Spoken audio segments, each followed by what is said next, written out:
Allah subhanahu wa ta'ala কোরআনে সূরা সাবাতে most probably আমি হাফেজ নামে যাই না, most probably it is in সূরাতুস সাবা। এটা কি সূরা সাবায় আছে নাকি? হ্যাঁ, কোন সূরায়? আচ্ছা তোমরা বলতে হবে পরে। ইন্নাল মুলুকা ইযা দাখালু ক্বরিয়াতান আফসাদুহা ওয়া জাআলু আইজ্জাতা আহলিহা আযিল্লা ওয়া কাযালিকা ইয়াফআলুন। এটা তাদের ওয়া কাযালিকা ইয়াফআলুন মানে এটা হচ্ছে যুগ যুগ ধরে তাদের চরিত্র। ফাইলে মুদারি, ফাইলে মুদারির মধ্যে একটা ইস্তিমরারির একটি অর্থ রয়েছে, মানে এটা সব সময় চলে। এটা আল হুদুস এখন ঘটে, আবার অন্য সময় এটা আত-তাহাদ্দুস মানে বারবার এটা ঘটে, এরকম একটা সম্ভাবনা ফাইলে মুদারির মধ্যে রয়েছে। যাই হোক, আল্লাহ সুবহানাহু ওয়া তাআলা কিভাবে ছোটদের সাথে কিভাবে ট্রিট করতে হয় এটি রাসূলুল্লাহ সাল্লাল্লাহু আলাইহি ওয়াসাল্লামের চরিত্রের মাধ্যমে আল্লাহ তাআলা দেখিয়ে দিলেন। আমি আপনাদেরকে বলবো, আপনাদের বাচ্চাদের সাথে সম্মানজনকভাবে রেসপেক্টফুলি তাদের সাথে আচরণ করুন। রাসূল এমনি তাকে সাদাকে করে দিতে পারতেন, কিন্তু এতে জাবের আত্মসম্মানে আঘাত লাগতো। রাসূল এমনি তাকে ভিন্নভাবে কথা বলতে পারতেন, এতে জাবেরের মন খারাপ হয়ে যেতে পারতো। কিন্তু রাসূলুল্লাহ সাল্লাল্লাহু আলাইহি ওয়াসাল্লাম একদিকে তার সাথে একটু আনন্দ করার একটু সময় কাটালেন, একটু আনন্দ দিলেন তাকে, এক ধরনের তার মধ্যে এক ধরনের হাইপার এক ইমোশন তার মধ্যে তৈরি করে দিলেন। এই ঘটনা যেন জাবের আর কোনোদিন না ভুলে।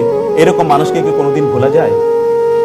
এমন মানুষকে কোনোদিন ভোলা যায় যিনি এমন আচরণ করেছেন? তাকে তো হৃদয় দিয়ে ভালোবাসতে হয়, তাকে অন্তর দিয়ে ভালোবাসতে হয়।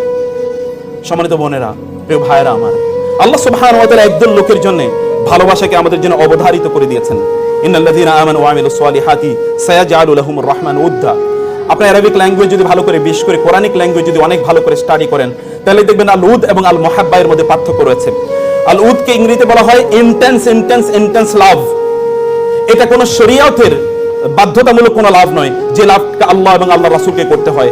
এটাকে বলা হয় মুহাব্বা। কুল ইন কুনতুম তুহিব্বুনাল্লাহ ফাত্তাবিউনি মান আহাব্বা লিল্লাহি ওয়া আবগাদা লিল্লাহি আল মুতাহাব্বিউনা ফিল্লাহ মান আবগাদা লিল্লাহ ওয়া মান আহাব্বা লিল্লাহ ওয়া আবগাদা লিল্লাহ। আল মুহাব্বা এটা হচ্ছে শরীয়ী টার্ম, কিন্তু আল উদ এটা কোনো জিনিসের এগেইনস্ট না, এটা কোনো জিনিসের বিনিময় না, এটা অন্তর থেকে উৎসারিত একটা গভীর ভালোবাসা।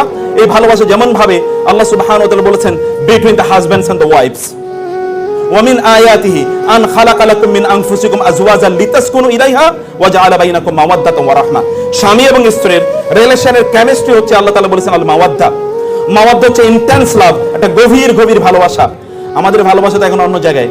আমেরিকানদের একটা গল্প বলি, আমেরিকানরা তাদের স্ত্রীদের চেয়ে বেশি ভালোবাসে তাদের কলিগদেরকে, অথবা তাদের সেক্রেটারি, কোম্পানি যে সেক্রেটারি, এরকম একটা মেয়ে, ওই মেয়েকে স্ত্রীর চেয়ে বেশি ভালোবাসে।